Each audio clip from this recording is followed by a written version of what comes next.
I wanted to see that journal. Her conversations with the people around her seemed to be little more than polite hellos and goodbyes.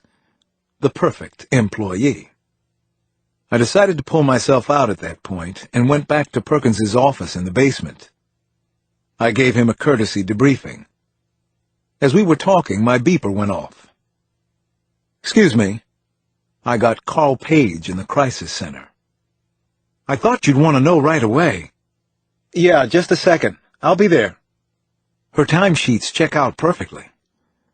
Mary Wagner wasn't at work for at least 2 hours before and 2 hours after every estimated time of death. No exceptions. Cha-ching. "Okay, thanks. I'm out of here. She's working today." "When did you last see her?" "About 10 minutes ago. I have to go, Paige." Perkins was looking at me expectantly, and I didn't want him asking too many questions. The receiver was halfway back to the cradle when I heard Page shout, "Wait!" I gave Perkins a sorry with my eyebrows.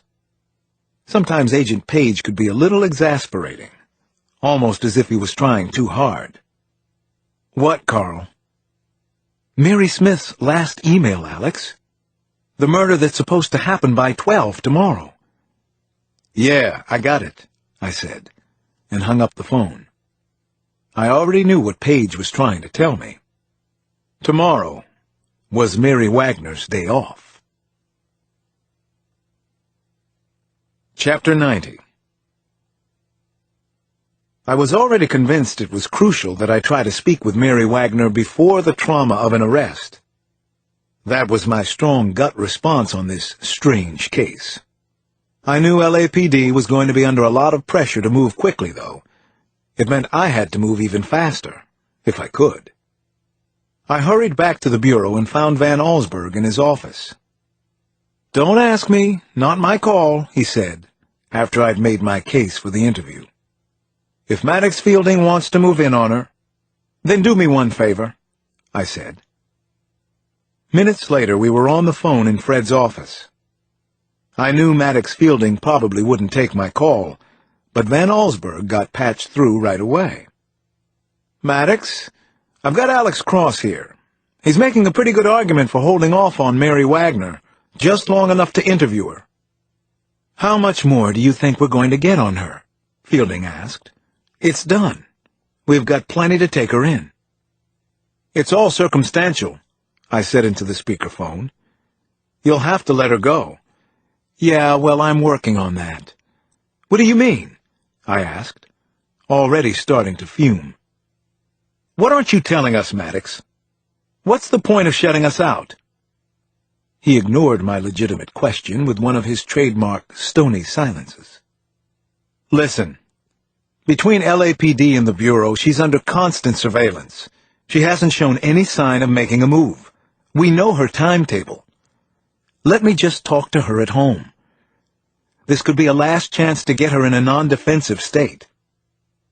I hated the conciliatory tone of my voice, but I knew the interview with Mary could be important. "Detective, I know you and I have our disagreements," I said, "but we're both going for a quick resolve here. This is what I do best. If you'll just let me—" "Be at her house by 6, he said suddenly. "I'm not making any promises to you, though, Cross. If she doesn't go home after work, or if anything else changes, that's the end of it. We grab her."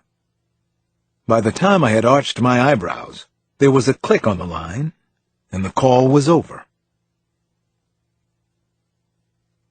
Chapter 91.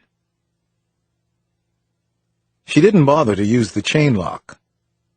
I heard it rattle on the back of the front door as she opened it. "Mary Wagner?" "Yes?" Her large feet were bare, but she still wore the pink maid's uniform from the Beverly Hills Hotel. She smiled engagingly before she knew who I was. "I'm Agent Cross with the FBI."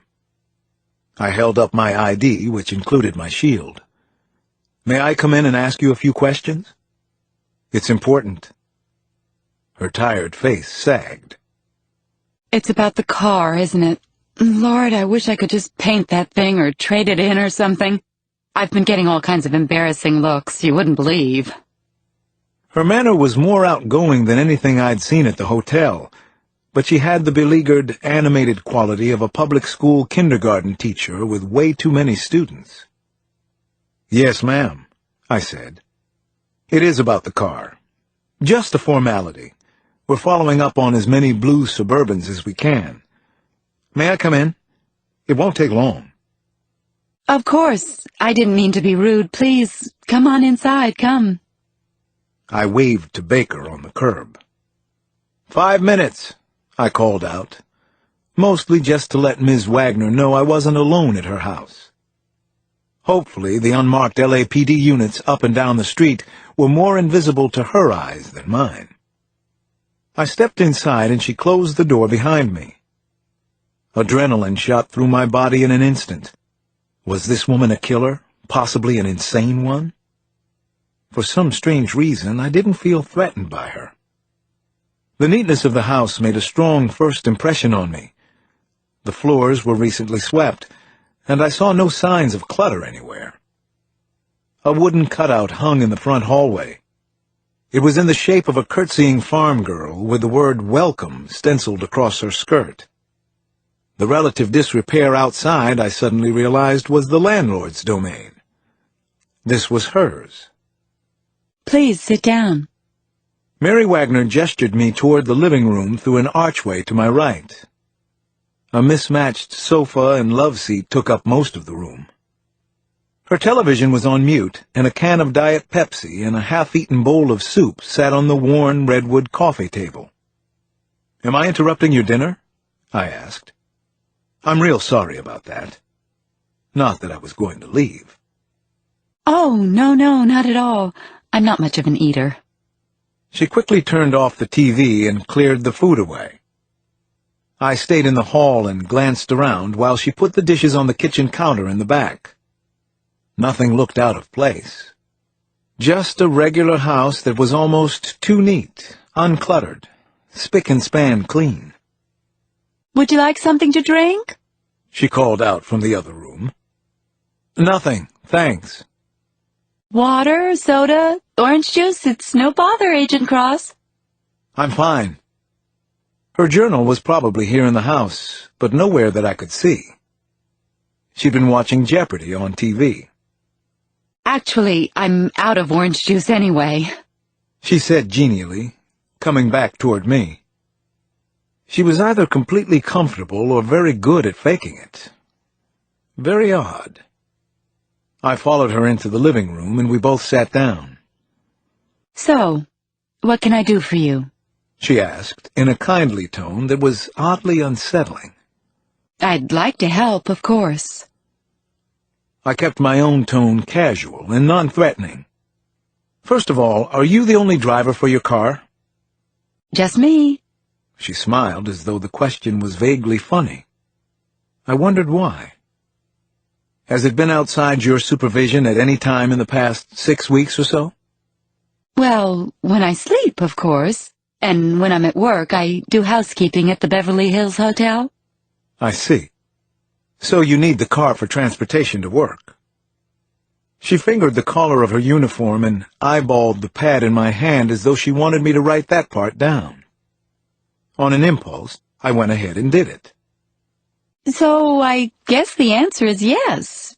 Technically, it has been outside of my, whatever you said, supervision. Her laugh was a tiny bit coy. My purview. I scribbled a few more notes of my own. Eager to please. Busy hands. Wants me to know she's intelligent. As we continued, I watched her as much as I listened. Nothing she said was really out of the ordinary, though. What struck hardest was the way she concentrated on me. Her hands kept landing in different places, but her brown eyes didn't travel very far from my own. I got the impression she was glad I was there. When I stood up at the end of the interview, as if to leave, her face dropped. "Could I bother you for that glass of water?" I asked, and she brightened visibly. Coming right up. I followed her as far as the doorway. Everything in the kitchen was neatly arranged, too. The counters were mostly empty, except for a 4-slice toaster and a set of country kitsch-style canisters. The dish rack next to the sink was full, and there were 2 steak knives among the clean silverware. She filled a glass at the tap and handed it to me. It tasted slightly soapy. "Are you originally from California?" I asked, conversationally. "From around here?" Oh, no. Nowhere near as nice as this. She said. "Where'd you move from?" The North Pole? Another coy laugh and a shake of the head. At least it might as well be. "Let me guess. Maine? You strike me as a New Englander." Can I get you a refill? "No, thank you. Really, I'm fine." She took the water glass out of my hand, not yet half empty, and turned toward the sink. That was when all hell broke loose. First, I heard heavy footsteps and a loud shout coming from just outside. Almost immediately, the back door burst open with a crash of splintering wood and glass. I heard the front door crashing in as well. Then police officers streamed into the kitchen from both sides, flak jackets on, their weapons drawn and pointed at Mary Wagner. Chapter 92. Mary dropped the water glass, but I didn't even hear it break. Suddenly the kitchen was filled with loud shouting, as well as Mary's frightened screaming. Get out of my house! I didn't do anything! Get away from me, please! Why are you here? I held up my badge in front of me, unsure if the LAPD assault team even knew who I was. "Get down on the floor!" The lead officer's pistol was pointed at Mary's chest. "Get down! Now! On the floor!" In a matter of seconds, Mary Wagner was a total wreck. Her eyes were unfocused, and she didn't even seem to hear the officer shouting at her. "Get down!" he shouted again. She backed up, still screaming, with her arms and shoulders in a hunched, defensive position. I could only watch as her bare foot came down on a piece of the broken water glass. She yelped pitifully, then jerked to one side as if she'd been slapped. Her free foot slipped in the water and twisted under her. With a fast pinwheeling of arms, she went down hard. The police assault team was on her in a second. 2 officers rolled Mary over and handcuffed her from behind. Another one read her rights, the words probably coming too fast for her to understand. Someone took my elbow and spoke in my ear. "Sir, could you come with me, please?" I ignored whoever it was. "Sir!" The officer grabbed at me again, and I angrily shook him off. "She needs first aid." But no one seemed to hear me, or if they did, pay any attention. "Ma'am, do you understand everything I've told you?" the arresting officer asked. She nodded shakily, still face down on the floor. I was fairly certain she didn't understand any of this. "Ma'am, I need you to say yes or no. Do you understand everything I've told you?" Yes! It came out as a gasp. Her breathing was ragged. I understand. You think I did something bad? That was enough. I pushed my way through the cops and knelt down next to her. "Mary, it's me. Agent Cross. Are you all right? Mary, do you really understand what's happening now?" She was still panicked, but not dissociated. I made sure the shard was out of her foot, then wrapped it in a dish towel and helped her sit up. She looked around, wide-eyed, as if scanning the room for anything familiar. "Mary, they're placing you under arrest. You need to go with them now. Do you understand what I'm saying?" "All right, we got it." A cop maybe half my age stepped in. "Just give me a second here," I said. "No, sir," he answered. "We're to take the suspect into immediate custody." I turned away from Mary and kept my voice low. "What do you think I'm trying to help you do here?" "Sir, my instructions are clear and unequivocal. Please step away. This is our arrest." My only alternative to giving in was a truly ugly scene.